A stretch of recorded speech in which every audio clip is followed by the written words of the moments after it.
Saving Edward. It was summertime on the island of Sodor. All the engines were working hard, carrying goods and passengers. They cheerfully chuffed up and down the lines. All except Edward. Edward was worried. He wheezed as he puffed, and steam hissed out of his cylinders. One morning, Sir Topham Hatt came to the sheds. He had an important job for Edward. "A special delivery of fruit and vegetables is coming to the docks today," he told him. "I want you to take it to Knapford." "Yes, sir," said Edward. "And make sure that you're running right on time." "Yes, Hagrid. But I'll have no chuffing sound." "Don't worry." "Yeah, Edward, you're going to be all right. You might be right, Ruff." But he was worried about his wheeze. It felt worse today. "Thomas, you ought to go to the docks and shunt Edward's freight cars. After that, you can carry on with your usual jobs." "Of course. Remember, make it on time." "Yes, sir," said Thomas eagerly. "Of course, we will." Thomas and Edward puffed to the water tower. Edward tried to stop wheezing, but he couldn't. "What's the matter?" asked Thomas. "Of course." Yep, Is there something wrong?" "You don't sound well." "I can't seem to get up steam properly," said Edward. "But I'll manage. Don't tell anyone, Thomas." "Of course, not supposed to tell someone." "I know." "Yeah, I'm pretty sure about this." "Yeah, guys," agreed Edward. "You might be right, Dan." Thomas wasn't sure about this. "I don't want Sir Topham Hatt to know," hissed Edward. "Of course, I don't want Hagrid to know about that." Thomas could see Edward was worried, so he agreed. He hurried off to shunt Edward's freight cars. Edward followed slowly to the docks. Edward was very worried. What if he was too weak to pull his train? He would be of no use to the railway. He wouldn't be useful at all. Edward shuddered at the thought. "Must keep going, must keep going," he wheezed fearfully. At the docks, Thomas had shunted Edward's freight cars into place for him. Soon, Edward was coupled up and ready to go. "Go on, Edward, you can do it," called Thomas encouragingly. "Of course, go ahead." Edward puffed as hard as he could, but the train hardly moved at all. "I'm sorry, Thomas," Edward wheezed miserably. "I'm not a really useful engine anymore." "Of course.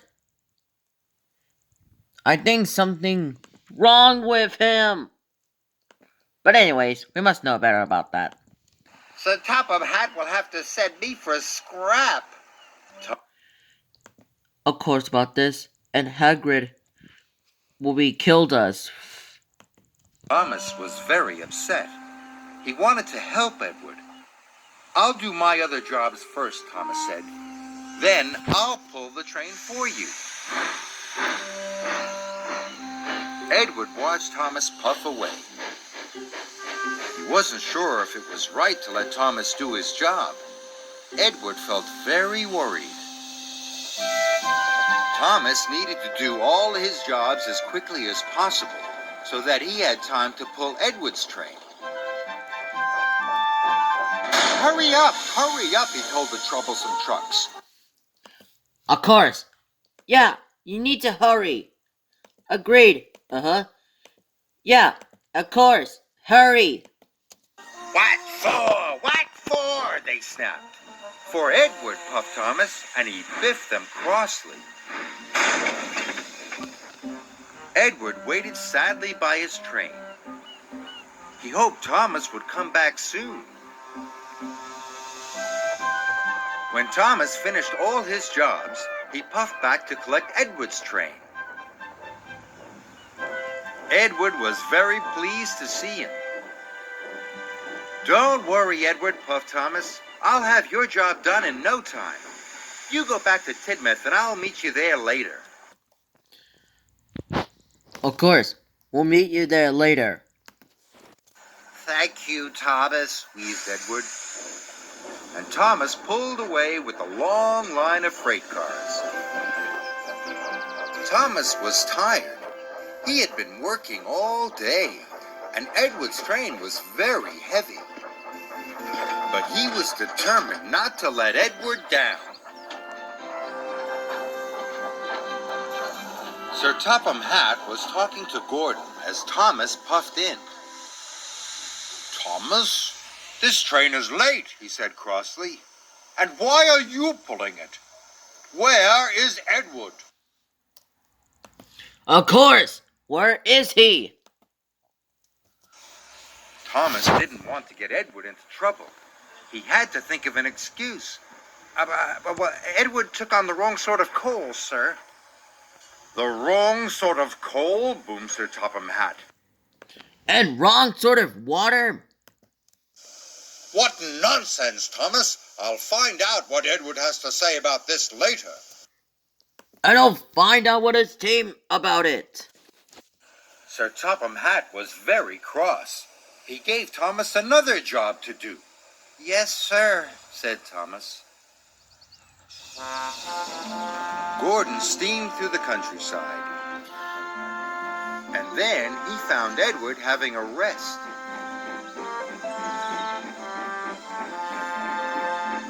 What's all this about the wrong sort of coal? Huffed Gordon. Of course, yeah, and we're sort of wrong any water. Edward looked puzzled. The wrong sort of coal? Gordon told Edward all about Thomas and Sir Topham Hatt. Edward felt very bad. He wanted to put things right. He decided he must go and see Sir Topham Hatt straight away. Come on, let's go find out what had happened. Of course. Let's. Princess Bubblegum must be right, Edward. You might be right, Ruff. Edward hissed and wheezed his way to the station. His fire felt feeble. His wheels felt weak, but he battled on.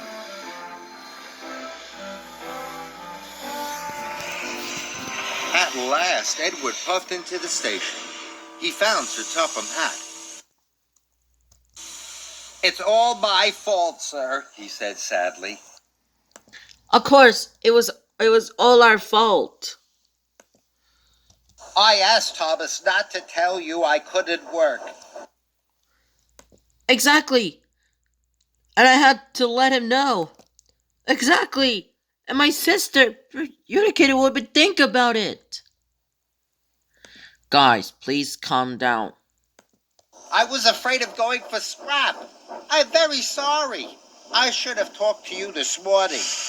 You should always tell me if you have a problem, said Sir Topham Hatt. You are a loyal, hard-working, and really useful engine.